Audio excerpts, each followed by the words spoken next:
Vagina, ya ada massa enggak, ada nyeri tekan enggak, ya. Baru masuk kita meraba porsio. Porsionya kita raba, konsistensinya, besarnya, ya. Walaupun tadi sudah kita lihat langsung dari inspekulo, gitu ya. Nah sekarang pertama-tama yang harus kita periksa adalah rahimnya dulu. Rahim kan di tengah tuh, ya, ini ya. Nah, kita masukkan tangan kita letakkan tangan kita di bawah porsio, ini ya, di dalam ini, ya. Ini. Baru tangan yang kiri, yang abdominal hand, ya, yang di luar itu mempalpasi untuk meraba uterusnya. Begini.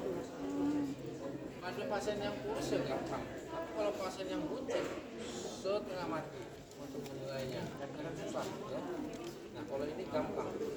Nah makanya kenapa dibilang di manual, karena kita harus pakai tangan. Kita nggak bisa mendeskripsikan genitalnya internet itu dengan hanya tangan yang di dalam, pelvic hand, nggak bisa hanya pelvic hand, nggak bisa dengan hanya abdominal hand, dia harus dua, ya. Jadi kalau jadi gimana menentukan besar rahim?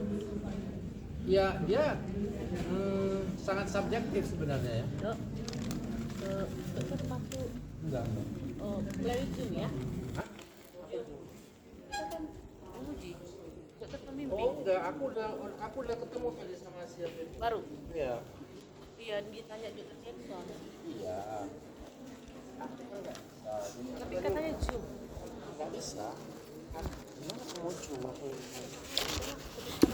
ini udah benar. Nah, tunggu. Yang ketiga ya, ya dokter ya. Nah, jadi ini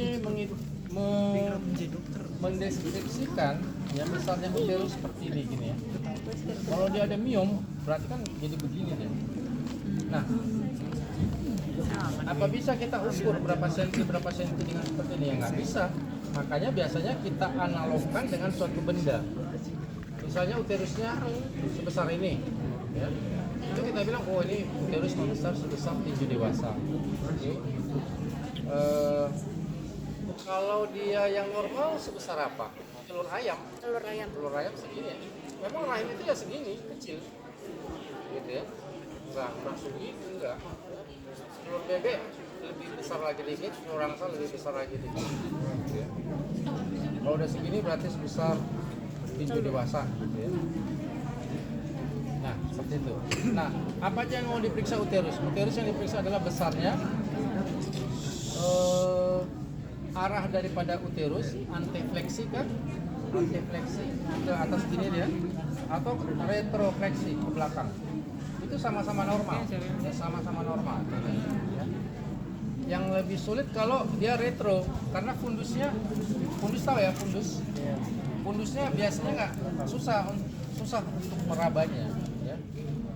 Nah, jadi setelah itu besar udah, arahnya sudah, ya, lalu konsistensinya, ya, ada nyeri tekan enggak, mobile atau tidak, ya. Nah seperti itu uterusnya. Nah sekarang selesai uterus, sekarang kita pindah ke bagian kiri dan kanan. Dari uterus, oke. Kiri kanan uterus ada tuba fallopi, ada ovarium, ya. Nah, itu dua-duanya disebut dengan adnexa. Ya, kalau disebut adnexa, itu bisa tuba, bisa Ovarium. karena kita nggak bisa membedakan mana tuba, mana ovarium. Karena mereka kan dekat sekali ya. Makanya kita bilang aja adnexa.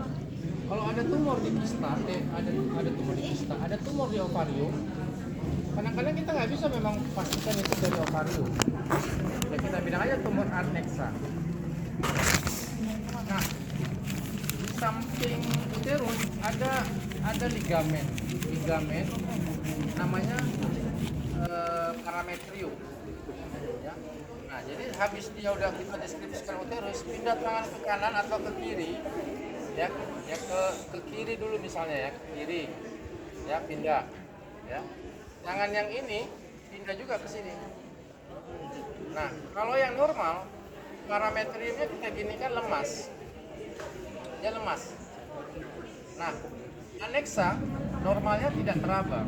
Ovarium itu nggak bisa kita raba. Tapi kalau pasiennya kurus, ya kurus sekali, ovarium itu bisa teraba. Nah, kalau ada kista di ovarium, itu kan teraba itu, ada suatu massa gitu ya. Nah, itu dideskripsikan lagi besarnya, jadi tekan ada enggak, mobilitas, ya. Besarnya sebesar apa? Misalnya udah sampai sini misalnya tumornya, ini udah sebesar kepala bayi gitu ya. Kalau udah seperti ini besarnya ya udah sebesar kehamilan aterem gitu ya. Nah, jadi yang diperiksa uterus, parametrium kanan kiri, adnexa kanan kiri ya. Jadi udah habis yang kiri, yang kanan begitu juga ya.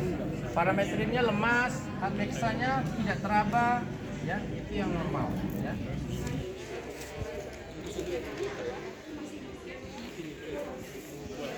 Jadi untuk menilai adnexa sama menilai adnexa ya sama parametrium, jadi kita itu masuk ke fornix ya, fornix lah. Nah, kalau mau menilai parametrium adnexa kiri, berarti kita fornix di ya, sudutnya. Nah, setelah itu selesai melakukan pemeriksaan, ya udah itu saja. Selesai melakukan pemeriksaan, lepas sarung tangan, letakkan dalam kantung plastik, ya. Cuci tangan dengan air sabun, bantu ibu media periksa, ruang berpakaian diskusi. Nah, jadi secara singkatnya ya ini tadi ya. Yang pertama kita duduk inspeksi dan palpasi genitalia eksterna, ya. Lalu melakukan pemeriksaan spekulum ya untuk menilai dinding vagina dan porsio. Baru kita berdiri ya melakukan pemeriksaan di manual ya, menilai dinding vagina, menilai uterus, porsio uterus, parametrium kiri kanan, adnexa kiri kanan. Nah, itu aja ya. Itu singkatnya seperti itu. Kalau kita mau melakukan tindakan-tindakan, apa yang bisa kita lakukan tindakan pada waktu pemeriksaan ginekologi misalnya di tempat praktek gitu ya. Pap smear bisa, ya kan pap smear gini ya, pasang IUD ya, seperti itu. Atau pemeriksaan IVA, ya inspeksi visual asam asetat juga bisa, ya. Tindakan kuret, ya. Kuret itu juga. Kalau